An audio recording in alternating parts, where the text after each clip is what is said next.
Para paduka yang agung serta mulia.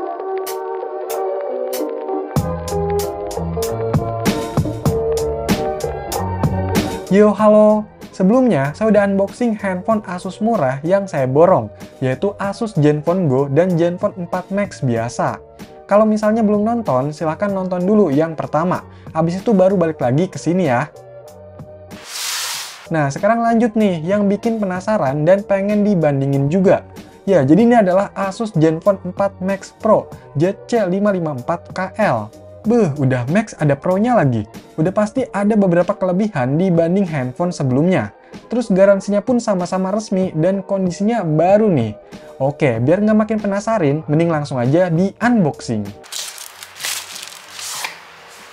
Untuk isinya ini nggak beda jauh ya sama yang varian non-Pro. Ada tempat yang isinya SIM ejector, dapat softcase bening, kertas panduan pengguna, ada garansinya, dan IMEI. Terus ada unit handphonenya. Ditaruh dulu ya. Dapat kabel yang masih micro USB juga, dengan kabel yang tebal. Terus masih tetap dikasih kabel OTG-nya nih. Dan masih dapat charger atau adaptor, dengan output yang masih sama-sama di 5 volt 2 ampere. Udah nggak ada apa-apa lagi, jadi inilah isi box dari Asus Zenfone 4 Max Pro. Lanjut, cek-recek unitnya. Tetap diselodotin aja. Wah, ternyata saya dapat yang warna hitam lagi ya. Cuma yang ini hitamnya nggak kebiruan gitu, kayak lebih ke hitam aja. Terus kalau untuk desainnya ini sekilas memang masih sama. Tapi kalau diperhatikan lagi ada sedikit perubahan sebenarnya. Di bagian atas layarnya ini lampu flashnya pindah, dan secondary mikrofonnya juga kalau yang Pro pindah ke sisi atas. Terus karena layar yang versi Pro ini lebih gede dikit, jadi 5,5 inch, jadi dimensi bodinya pun lebih lebar dan lebih panjang. Untuk ketebalannya yang Pro jadi 8,9 mm, dan bobotnya pun nambah jadi 181 gram. Oke, sebelum ke yang lain, coba dinyalain dulu nih. Apakah baterainya kosong juga? Dan ternyata bener aja nih, harus dicas dulu ya. Berlama-lama kemudian. Oke, coba dinyalain lagi. Semoga bisa nyala.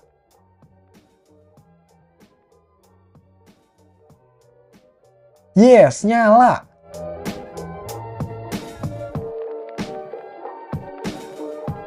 Dan inilah tampilan pertama dari Asus Zenfone 4 Max Pro. Secara tampilan dan fiturnya ini nggak jauh beda ya. Rata-rata masih sama lah, pakai Zen UI 3. Tapi kalau lihat dari versinya, Zenfone 4 Max biasa sedikit lebih baru ya. Terus untuk patch security-nya yang versi Pro ini ada di 1 Juli 2017. Beda sebulan juga ya build number-nya. Tapi kalau OS Android-nya ini masih sama di versi 7.1.1 atau Nougat. Begitu juga untuk RAM-nya, masih di 3 GB dan internalnya 32 GB. Nah, untuk perbedaannya lagi, ada di chipset yang dipakai, yaitu Snapdragon 430, octa-core up to 1,4 GHz. GPU-nya Adreno 505, kamera depan belakang udah 16 MP, dan untuk baterainya ini lebih besar, jadi 5000 mAh. Untuk layarnya ini memang lebih besar dikit, beda 0,3 inch. Tetap menggunakan sisi yang lengkung 2,5D, dan kualitas gambarnya pun masih cukup oke ya. Tapi secara resolusinya masih sama-sama di HD. Jadi versi Pro ini pixel density-nya lebih rendah, dan kelihatan tone warnanya itu kayak lebih menguning. Padahal pengaturannya udah sama. Tapi kalau untuk multitouch-nya, ini masih sama-sama bisa sampai 10 sentuhan sekaligus. Kelebihannya yang Pro ini, untuk sensornya lebih unggul, karena ada giroskopnya. Dan untuk fingerprint scannernya, ini kerasa kayak agak lebih cepet responnya. Untuk jaringannya ini sama-sama 4G, sinyalnya muncul dan aman ya selama saya coba. Terus karena versi Android-nya juga sama, yaitu Android 7 dan jalan di 64 bit, jadi untuk kompatibilitas aplikasinya pun sama. Untuk WhatsApp bisa, Instagram bisa, toko-toko online bisa, tapi si Oren agak berat sih. Dan kalau buat aplikasi YouTube ini udah nggak support ya, walaupun di Play Store-nya bisa diinstal. Itu pas dibuka tetap nggak bisa akses, paling bisanya lewat browser aja nih. Di atas kertas, untuk performa memang kelihatan lebih ngebut ya versi Pro ini. Tes Antutu Benchmark V9 bedanya bisa sekitar 13 ribuan. Kalau kecepatan storage-nya beda-beda tipis aja lah, masih eMMC 5.1, jadi nggak ngebut-ngebut banget. Dalam penggunaannya memang versi Pro lebih unggul, tapi nggak terlalu yang jomplang banget sih. Main game Mobile Legends aja kalau pengen agak aman, itu pakai settingan rata kiri di keduanya. Tapi ya tetap aja sih kadang frame drop gitu. Maklum, keduanya pakai chipset lama dan bukan kelas atas ya. Kalau buat baterainya ini jelas beda ya, lumayan 1000 mAh. Dan memang awet banget yang versi Pro ini. Main Mobile Legends selama 10 menit cuma kurang 2%, sedangkan yang versi biasa itu berkurang 4% untuk waktu yang sama.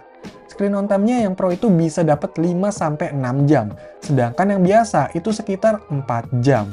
Terus untuk kameranya, memang yang versi Pro ini udah 16 megapiksel belakang sama depannya. Jadinya lebih tajam ya hasil fotonya. Tapi dalam beberapa kondisi, saya malah lebih suka hasil dari yang versi biasa nih.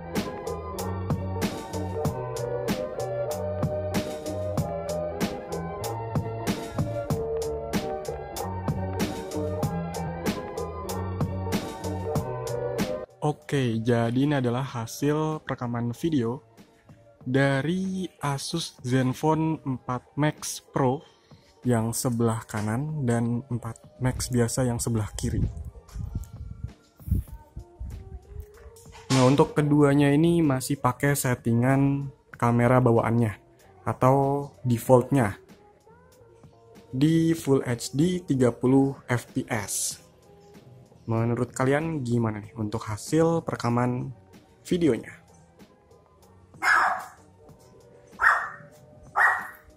Ada yang marah guys. Asus Zenfone 4 Max biasa dan versi Pro itu punya keunggulan masing-masing. Tapi memang versi Pro lebih banyak keunggulannya. Dulu pada tahun rilisnya, yaitu 2017, harganya sekitar 3 juta rupiah. Dan menariknya, sekarang kedua handphone ini harganya sama, cuma 600 ribuan aja. Tempat belinya bisa cek di deskripsi. Oke, lanjut nih, handphone yang keempat. Ini datangnya terpisah ya dari ketiga handphone sebelumnya. Nah, jadi ini adalah Asus Zenfone 2 Laser ZE500KL. Handphone ini tuh rilis sekitar tahun 2015 dengan harga waktu itu 1,6 sampai 1,7. Pokoknya masih sejutaan lah. Kalau sekarang harganya tinggal 500 ribu atau 400 ribuan aja kalau ada promo. Dengan kondisi yang katanya masih baru dan segel, resmi pula. Oke, nggak usah makin dilamain, mending langsung aja di unboxing. Di dalamnya, pertama ada handphonenya. Mirip ya? Ditaruh dulu deh. Terus ada kertas-kertas seperti biasa, panduan pengguna, jaminan garansi, ini lebih rapi ya, dan emailnya. Lanjut, ada kabel micro USB, yang sekarang akhirnya dapat warna hitam, tapi kabelnya berasa lebih tipis, dan masih dapat adaptor dengan output 5,2 volt 1 ampere. Udah nggak ada apa-apa lagi, jadi ini aja isi box dari Asus Zenfone 2 Laser. Lanjut, cek unitnya. Widih, warna gold ini kelihatannya jadi lebih mewah ya. Padahal secara desainnya mirip-mirip kayak Zenfone Go tadi. Bahkan penempatan tombol dan lubangnya juga sama. Cuma di sini ada tambahan sensor laser dan lampu flashnya udah dual tone. Untuk bahannya ini memang masih pakai plastik. Finishingnya doff, tapi kelihatan agak glossy. Dan ada motif garis-garis gitu ya. Kerasanya agak beda karena lebih tipis dan agak solid. Jadi dipegangnya kerasa lebih enak dibanding Zenfone Go. Untuk baterainya pun handphone ini belum tanam dan udah kepasang juga nih, lipolymer dengan kapasitas 2400 mAh. Terus di sini ada slot buat microSIM 1 yang bertumpuk sama microSD dan sebelah sini ada buat microSIM 2-nya. By the way, handphone ini masih dibuat di Cina ya. Oke, coba dinyalain, semoga bisa nyala. Yes, nyala. Yang baterai lepas pasang gini malah lebih aman ya, nggak ngedrop kayak yang tanem.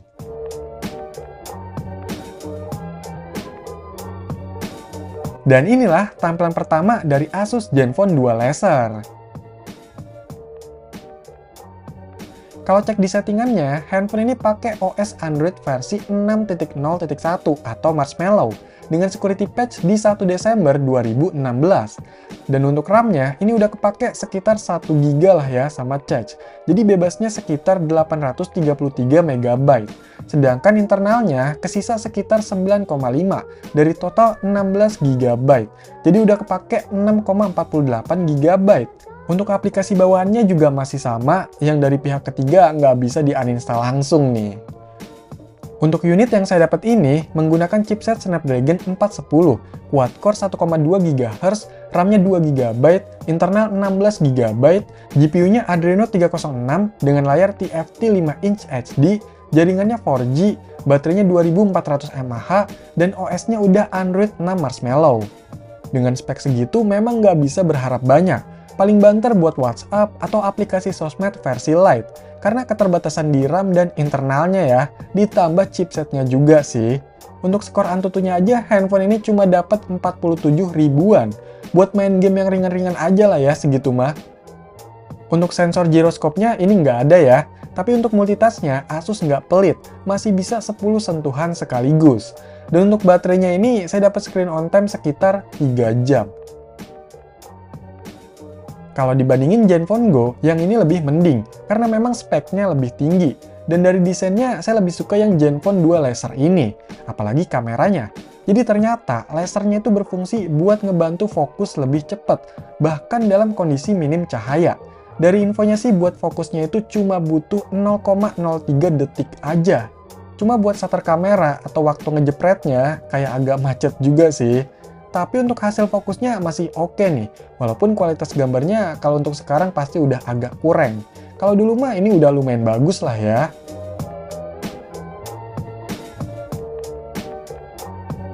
Oke, jadi ini adalah hasil perekaman video dari Asus Zenfone 2 Laser. Ini kondisi malam hari ya, pakai settingan kamera bawaannya.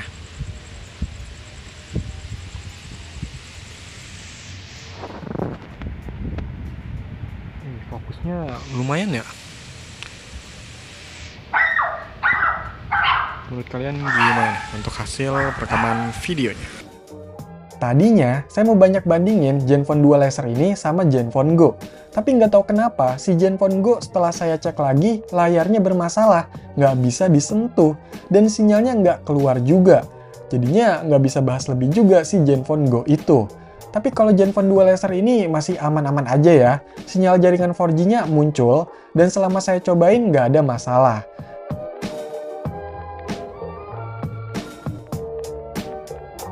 Nah, jadi itulah beberapa handphone Asus yang saya borong dengan harga murah. Kondisinya memang kerasa handphone baru, tapi karena ini stok lama, tetap aja ada resikonya. Ingat, ada harga, ada rupa. Tetap beli sesuai dengan kebutuhan ya. Oke, jadi itulah handphone Asus Zenfone Go, Zenfone 4 Max, 4 Max Pro, dan Zenfone 2 Laser. Silahkan dikomentarin, like, share, dan subscribe channel ini. Terima kasih.